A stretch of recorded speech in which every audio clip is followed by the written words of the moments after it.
इस वक्त एक बड़ी खबर आ रही है। यूपी से इंडिया गठबंधन पर बड़ी खबर आ रही है। कांग्रेस और समाजवादी पार्टी में सीट शेयरिंग पर बात बन गई है और ऐसा माना जा रहा है शाम 5 बजे इसका ऐलान भी कर दिया जाएगा।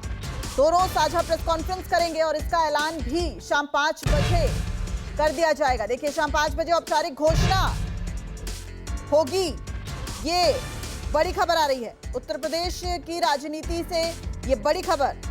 अभी तक सिर्फ कयास ही लगाए जा रहे थे, लेकिन अब औपचारिक घोषणा बहुत जल्द हो सकती है। समाजवादी पार्टी ने कांग्रेस को 17 सीटें दी हैं और इस बीच ये भी खबर आई कि प्रियंका गांधी ने अखिलेश यादव से बातचीत की है। यानी प्रियंका गांधी की एंट्री भी उत्तर प्रदेश की पॉलिटिक्स में हो गई है।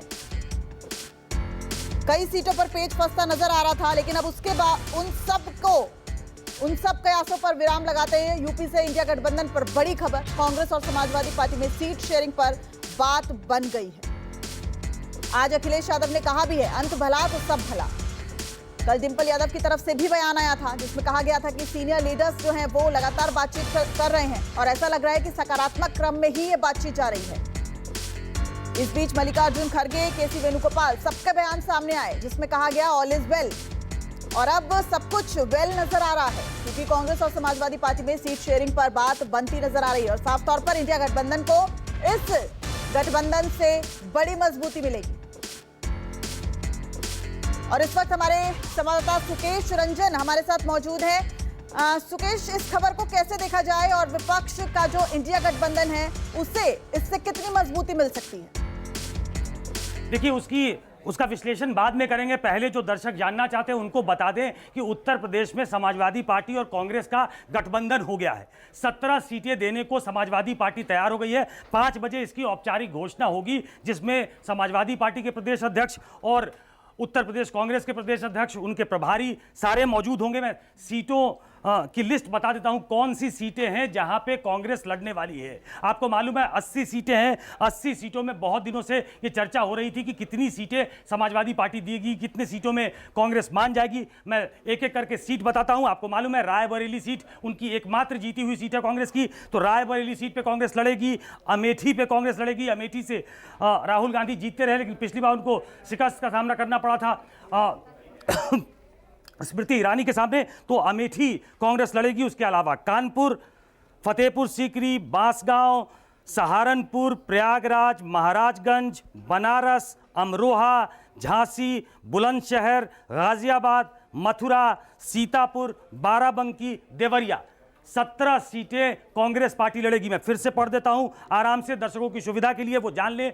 रायबरेली 1, अमेठी 2, कानपुर 3, फतेहपुर सीकरी 4, बांसगांव 5, सहारनपुर 6, प्रयागराज 7, महाराजगंज 8, बनारस 9। बनारस वो सीट है जहां समाजवादी पार्टी ने अपना प्रत्याशी घोषित कर दिया था, लेकिन वो प्रत्याशी वापस लेंगे। सुरेंद्र पटेल को उन्होंने घोषित किया था, तो बनारस 9, अमरोहा 10। अमरोहा वो सीट है जहां से दानिश अली बीएसपी के सांसद थे, लेकिन हाल फिलहाल में वो कांग्रेस से जुड़ गए हैं। वो इस न्याय यात्रा में भी राहुल गांधी के साथ थे। राहुल गांधी उनके घर भी गए थे। अमरोहा सीट समाजवादी पार्टी पहले देने को तैयार नहीं थी, लेकिन किसी तरीके से राहुल गांधी के इंडल्जेंस के बाद उनको ये सीट मिली है। तो अमरोहा 10, झांसी 11, बुलंदशहर 12, गाजियाबाद 13, मथुरा 14, सीतापुर 15, बाराबंकी 16 और देवरिया 17। ये 17 सीटें हैं जहां कांग्रेस पार्टी उम्मीदवार होगी। तो ये जो कहा जा रहा था कि कांग्रेस और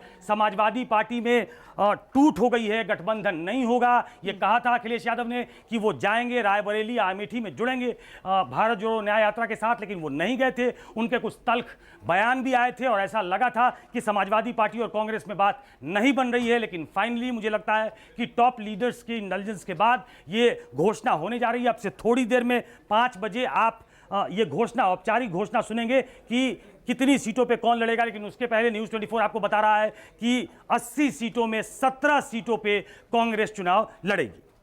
तो देखिए, बहुत बड़ी खबर। वो 17 सीटें कौन कौन सी हैं, ये हमारे इनपुट एडिटर सुकेश रंजन बता रहे हैं। रायबरेली, अमेठी, कानपुर सीट कांग्रेस को दे दी गई है। सुकेश, यहाँ पर सवाल ये भी उठ रहा है, क्या प्रियंका गांधी रायबरेली से चुनाव लड़ सकती हैं? ऐसे संकेत भी सामने आ रहे हैं। इसकी कोई घोषणा नहीं हुई है और ये घोषणा करना किसी भी कांग्रेसी के बस की बात नहीं है कि रायबरेली से प्रियंका गांधी लड़ेंगी कि नहीं लड़ेंगी। लेकिन सोनिया गांधी ने जो चिट्ठी, आखिरी चिट्ठी लिखी थी रायबरेली के मतदाताओं के नाम, उसमें उन्होंने ये कहा था कि भावनात्मक रिश्ता है, जुड़ाव है हमारा। तो ऐसा एक सिग्नल गया था कि वहां से उनकी परिवार का कोई सदस्य लड़ेगा। तो प्रियंका गांधी चूंकि अब प्लंज ले चुकी हैं पॉलिटिक्स में, वो एक्टिव पॉलिटिक्स में काफ़ी पार्टिसिपेट कर रही हैं और उत्तर प्रदेश की प्रभारी भी रही हैं, तो ऐसे में मुझे लगता है कि वो बैटन प्रियंका गांधी के पास आएगा, वो रायबरेली से उम्मीदवार हो सकती है। लेकिन इसकी औपचारिक घोषणा अभी नहीं हुई है, वो लड़ेंगी कि नहीं लड़ेंगी, उनके लड़ने पे की संभावना इसलिए भी जताई जा रही है कि जो एक दूसरा रूट था राज्यसभा का रूट, जिसके बारे में कहा जाता कि प्रियंका गांधी राज्यसभा से संसद पहुंच सकती हैं, वो रूट उन्होंने नहीं लिया है। सोनिया गांधी ने रिटायरमेंट ली है, वो रायबरेली को छोड़कर राजस्थान से अब संसद में पहुंचेंगी। तो ऐसे में उम्मीद की जा रही है कि रायबरेली से प्रियंका गांधी उम्मीदवार हो सकती है। शुक्रिया सुकेश जी इस पूरी जानकारी के लिए। तो देखिए, न्यूज़ 24 ने सबसे पहले बताया आपको कि समाजवादी पार्टी और कांग्रेस में अब लगभग बात बन चुकी है और वो 17 सीटें जो समाजवादी पार्टी ने कांग्रेस को ऑफर की थी, वो 17 सीटें कौन सी होंगी जिस पर उत्तर प्रदेश में कांग्रेस चुनाव लड़ सकती है। सबसे बड़ी खबर सबसे पहले न्यूज़ 24 पर। फिलहाल रुकते एक छोटे से ब्रेक के लिए, लेकिन खबरों का दौर लगातार जारी रहेगा। आप देखते रहिए न्यूज़ 24।